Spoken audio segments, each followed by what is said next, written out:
In today's world, we're addressing a very rare type of person, especially nowadays. Proverbs 19 verse 11 tells us something profound.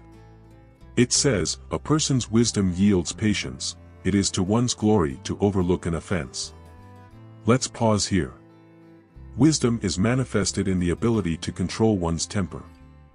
What we often see today are individuals who struggle to manage their temper. Then, you hear people saying, "Oh, it's because I have a strong temper." Let's stop using that as an excuse. Are you going to justify a strong temper as a reason to stir up trouble? To start conflicts? To seek vengeance, plotting harm against others? That's not right. Wisdom lies in control, and it's not exclusive to men. When the Bible refers to a man, it includes women too. Consider the person who manages to keep their temper in check. Nowadays, you're in traffic, and the slightest thing can spark an argument. But if you're able to control your temper, you take a deep breath, say, "God, I won't fall into temptation," and move on with a blessing. Controlling your temper is challenging. At work, for instance, if someone is constantly on your case, trying to disrupt your peace, you control your response, saying, "God, I won't give in to this temptation. I leave it in your hands, knowing it won't end well if it's left to me." This isn't to say it's easy, but wisdom enables control, making a significant difference. For example, in traffic, a loss of temper could lead to accidents, even fatalities. At work, it could cost you your job, or as a service provider, you might lose a client. In the home, failure to control temper can destroy a marriage, create a hostile environment, or damage the relationship with your child because you don't know how to communicate properly. Or as a child, failing to speak respectfully to your parents creates a negative atmosphere, leading to sadness and disappointment. Thus, controlling your temper can significantly impact not only your life but also those around you. This is why it's such a rare trait. Let's explore further. It goes on to say, greatness lies in being generous. Oh, generosity. It's something we don't see much of today.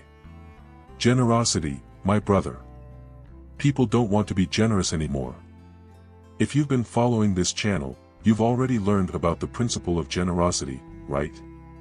If you haven't learned about it yet, weren't subscribed, or missed that message, search for it here on the channel after this video, because you'll understand what the principle of generosity can do for your life. If you grasp the power of this principle, it will change your life. And when it comes to prospering, which means improving, you'll prosper abundantly in every area of your life. So, if you haven't watched it yet, make sure you do. That's why it's crucial for you to be subscribed to the channel, as future messages might build upon what you're learning today. This way, you'll keep learning, applying, and seeing the fruits, harvesting results in your life. I'm not here to preach the gospel just so your life stays the same. The true gospel is being preached for your life to be transformed, for every area of your life to be prosperous and blessed by God. But you'll only reap the fruits if you're following along, understanding one message, understanding another, and applying it to your life. Everything in your life will work out, it's already set. And he speaks more about being forgiving to those who offend you. So, what do you think? To forgive those who offend you. Sometimes, the persecution is so intense that we're just there, quietly in our corner. Quiet, not saying a word, doing nothing, just being quiet in our corner. But someone comes along and speaks ill of us. Someone invents things about us. Someone creates trouble for us, confronts us, disrupts our peace. Isn't it so? Leave your comments below, my brother. Tell me if it's true or not. If there are days when you're just minding your business, right? And the devil sends one of his minions to disturb your peace, to put you down, to trouble you. It's always like this, my brother. You're there in your corner, in peace, calmly, in prayer, doing your work, focusing on your objectives, not harming anyone, not doing wrong to anyone, and the devil's child starts to confront you, speak ill of you, disturb you, spread gossip, strife, fights, involving you in the middle, even though you have nothing to do with it. But my brother, when this happens, you're on the right path. No one throws stones at a fruitless tree. So, my brother, understand, if this is happening, it's because you're on the right path. If you're bothering them, it's because you're someone worthy of attention. But if you make a realistic analysis, no, I don't seek trouble. I stay in my corner, I stay in the presence of God, I keep quiet, I don't do what the Word of God says not to do, I'm in the presence of God. If you're facing persecution, then you're on the right path. It's normal for people to feel attacked or uncomfortable around you. It's because you're making a difference, you're standing out. And naturally, this might irk those who are envious or of malevolent nature. So, let's talk about a very rare kind of person. A person whose greatness lies in being generous and forgiving those who offend them. These 4 attributes are characteristic of rare individuals, my brother. I could say they are traits of Christians, but they are actually of true Christians. Not all Christians possess these attributes because many, my brother, live in offense, lack wisdom, cannot control their temper.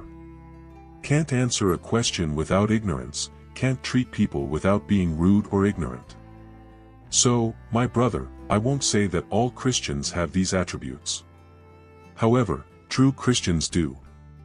They are wise, they control their temper, they embody greatness through generosity, and they forgive those who offend. Forgiving is not always easy. But we must forgive. Controlling our temper, my brother, there are times when anger rises, but we cannot let it get the best of us.